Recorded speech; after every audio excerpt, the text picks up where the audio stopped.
କାଳୁ କାଉ ଆରପଟ ଜଙ୍ଗଲରୁ ରାନୀକୁ ବାହା ହେଇ ନିଜ ଜଙ୍ଗଲକୁ ଆସିଲା।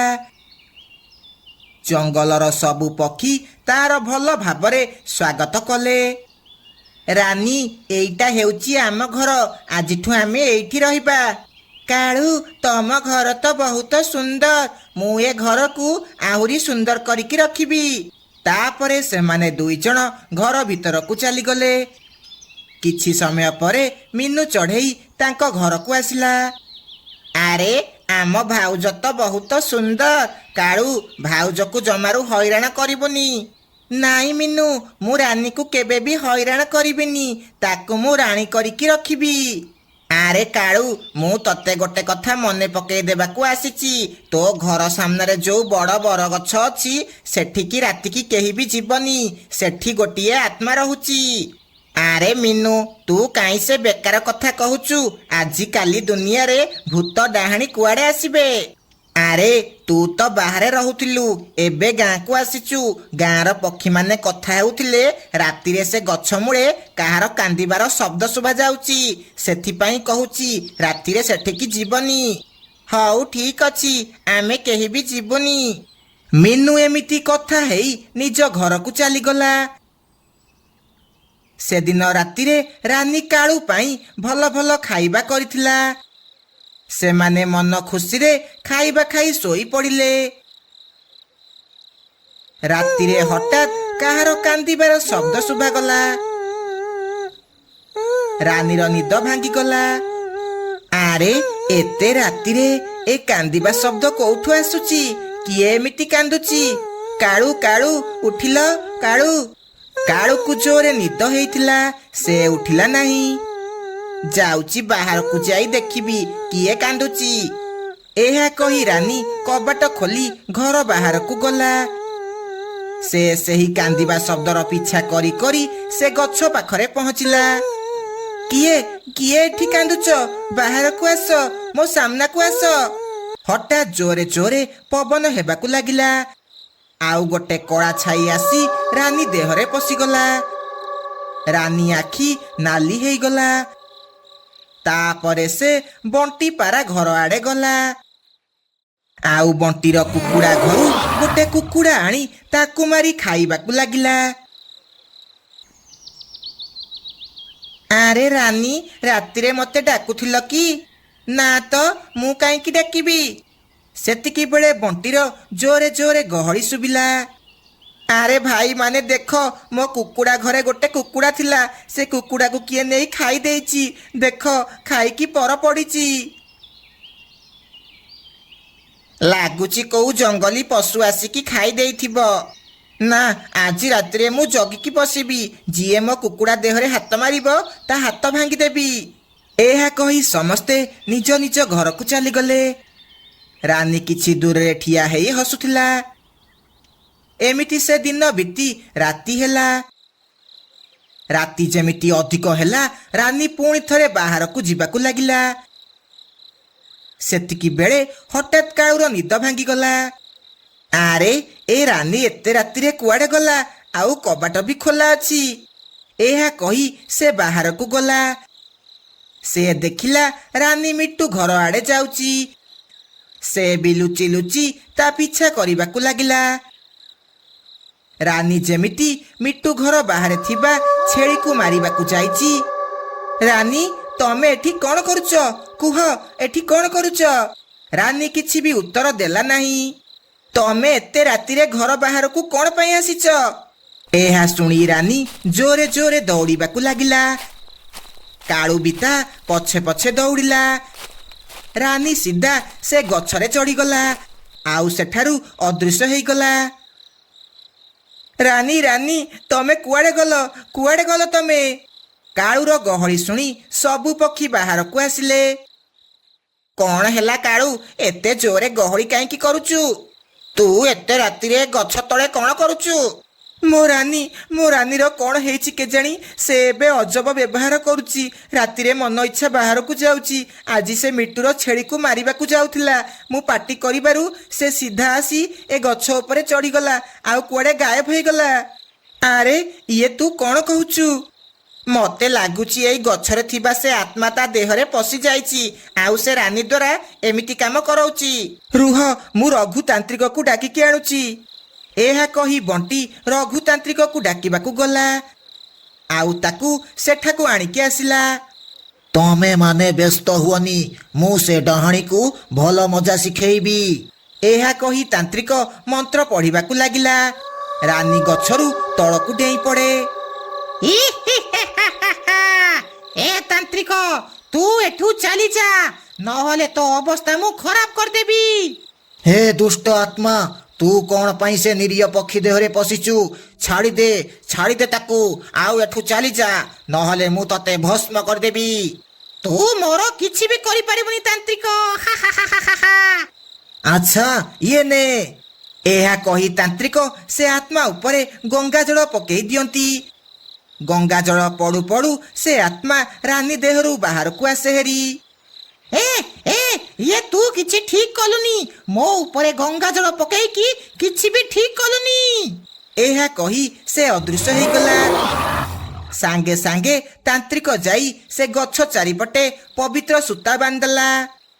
ଶୁଣ, 100 ବର୍ଷ ହେଇଯାଉ କି 200 ବର୍ଷ, କେବେ ବି ଏ ସୂତାକୁ କେହି ଖୋଲିବନି। ଆଉ ଯଦି ଖୋଲିବ, ସେ ଡାହାଣୀ ପୁଣି ଥରେ ଆସିବ। ଏହା କହି ସମସ୍ତେ ନିଜ ନିଜ ଘରକୁ ଚାଲିଗଲେ। ଆଉ ସେହି ଦିନଠୁ ଜଙ୍ଗଲରେ ଆଉ ସେ ଆତ୍ମା ଦେଖାଦେଲା ନାହିଁ। ମଧୁବନ ଜଙ୍ଗଲରେ ଗୋଟିଏ ବହୁତ ବଡ଼ ସ୍କୁଲ ଥିଲା। ସ୍କୁଲ ପଛପଟେ ଗୋଟେ ପୁରୁଣା କୂଅ ଥିଲା। ସେ କୂଅ ପାଖକୁ ଯିବାକୁ ସବୁବେଳେ ସାର୍ ମନା କରୁଥିଲେ। ପିଲାମାନେ, ମୋ କଥା ମନ ଦେଇ ଶୁଣ, କେବେ ବି ସେ ପୁରୁଣା କୂଅ ପାଖକୁ କେହି ବି ଯିବନି, ହେଲା? କିନ୍ତୁ କ'ଣ ପାଇଁ ସାର୍? ସେଠାରେ ଏମିତି କ'ଣ ଅଛି? ତମର ଏତେ କଥା ଜାଣିବା ଦରକାର ନାହିଁ। ଯାହା କହିଲି ସେଇଟା ମନେ ରଖ। ସବୁ ପିଲା ଚୁପ୍ ହେଇଗଲେ। ତାପରେ ପାଠ ପଢ଼ା ହେଲା। ଆଉ 4ଟା ଯେମିତି ହେଲା, ସ୍କୁଲ ଛୁଟି ହେଲା। ସବୁ ପିଲା ଘରକୁ ଯିବାକୁ ଲାଗିଲେ। ଆରେ ସାଙ୍ଗମାନେ, ମୋ ବହି କ୍ଲାସ ଭିତରେ ରହିଗଲା। ହଉ, ତୁ ଯା ଆଣିକି ଆସିବୁ, ଆମେ ଏଇଠି ତୋର ଅପେକ୍ଷା କରିଛୁ। ହଉ ସାଙ୍ଗମାନେ, ମୁଁ ସାଙ୍ଗେ ସାଙ୍ଗେ ଆସୁଛି। ତାପରେ ଗୁଡି ବହି ଆଣିବାକୁ ଗଲା।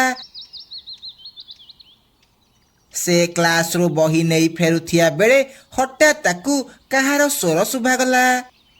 ଦିଦି, ମତେ ବଞ୍ଚାଅ, ମତେ ବଞ୍ଚାଅ।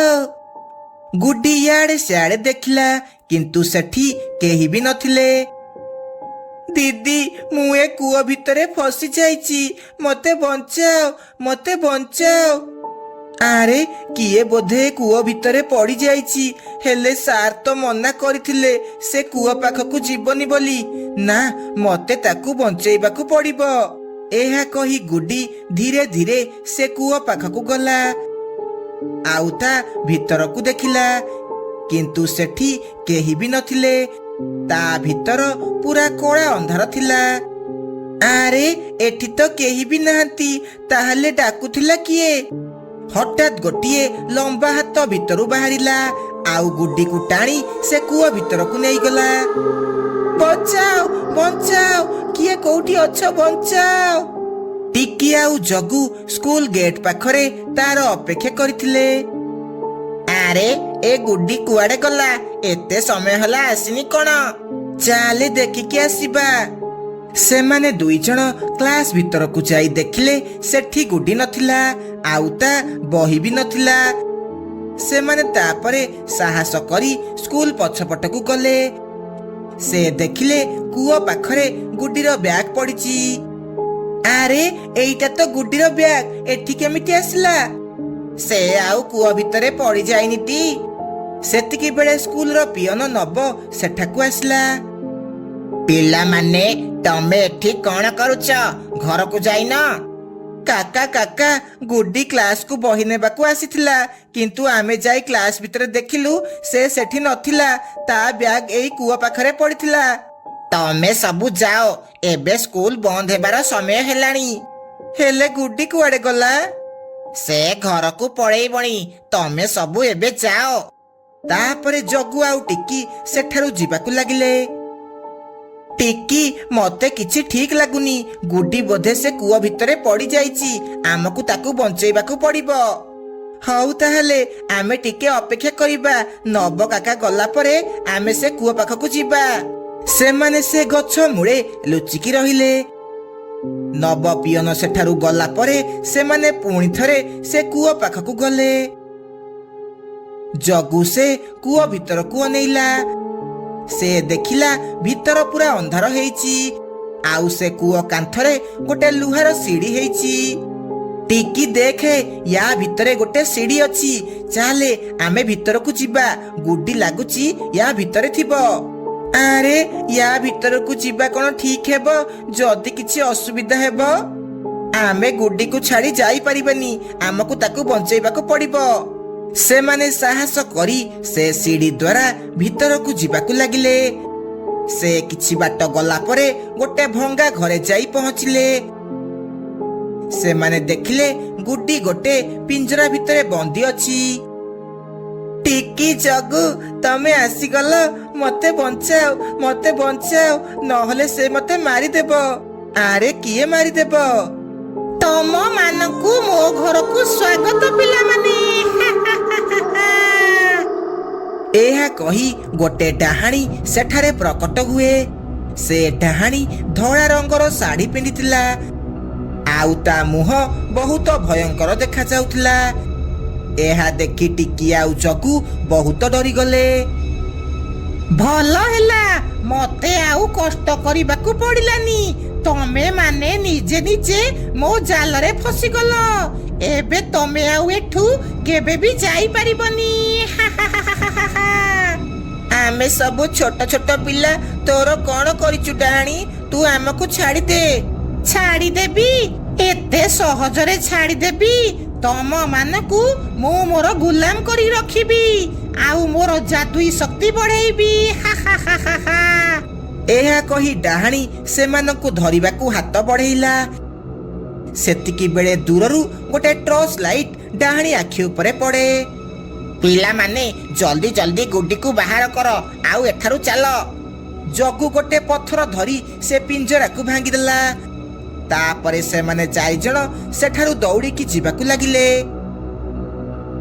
ରୁହ ରୁହ, କେତେ ବାଟ ଯିବ? ତମେ ମାନେ ଏଠାରୁ ଯାଇପାରିବନି। ଏହା କହି ଡାହାଣୀ ଉପରୁ ପଥର ଖସେଇବାକୁ ଲାଗିଲା। ସେମାନେ ଆହୁରି ଜୋରେ ଜୋରେ ଦୌଡ଼ିବାକୁ ଲାଗିଲେ।